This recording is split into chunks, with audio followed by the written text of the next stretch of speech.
Do you think most people perceive media as like their reality, their only reality? Do you think it is reality, what is in the media? Not, but I mean, nowadays people use social media, less people read newspapers, and I mean people check like news blogs and more, and actually go to a source, like especially in Middle Eastern countries, especially with all the tension, people from Twitter, they hear news more from there than from actual like newspapers. But I do think, in a sense, it does define your view on what you think, depending on what you read about. But I think people nowadays have more different like newspapers. I mean, they've got more things that they can access, so therefore their views are slightly less biased. Any other thoughts, questions?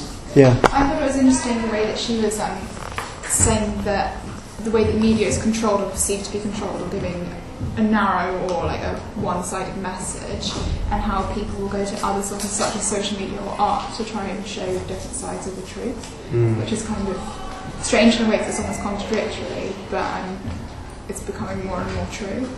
It's the way that people go to find different sides of the argument. Well, in another interview I did with Fradel, she says, you know, artists are the change makers. They're the ones that actually don't necessarily listen to these big grand narratives that we might be being forced into, or we have no choice because they're just being beamed on every screen.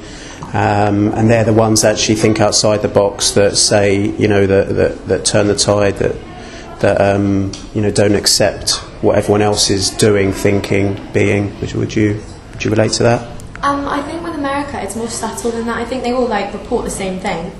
But I think like the way that they word situations, like I don't know, a few weeks ago, the way that they reported someone dying, they were like either killed, murdered, like the way that they use it. So I think it's more subtle in the ways that they report things rather than actually being completely biased. Whereas I think with Israel it's more just like they're less subtle, they're more just, this is the view that we have, we're publicising that view. Whereas with America I think it's more subtle within their opinions. I mean, I think it can depend on the issue as well. I mean, to kind of contradict myself earlier, when I was in America this summer, and the news about Israel was so, I mean, it was very different from England. England was obviously mainly from the Palestinian side, and America was mainly from the Israeli side, and in Israel you kind of saw a mixture of both. So I think it really depends on the issue, depending how widespread the paper is or the views they have. I think it can really depend on the issues. Really. Okay. I'll show you another film now. This is the one that Fradel made. It's called Self-Sabotage.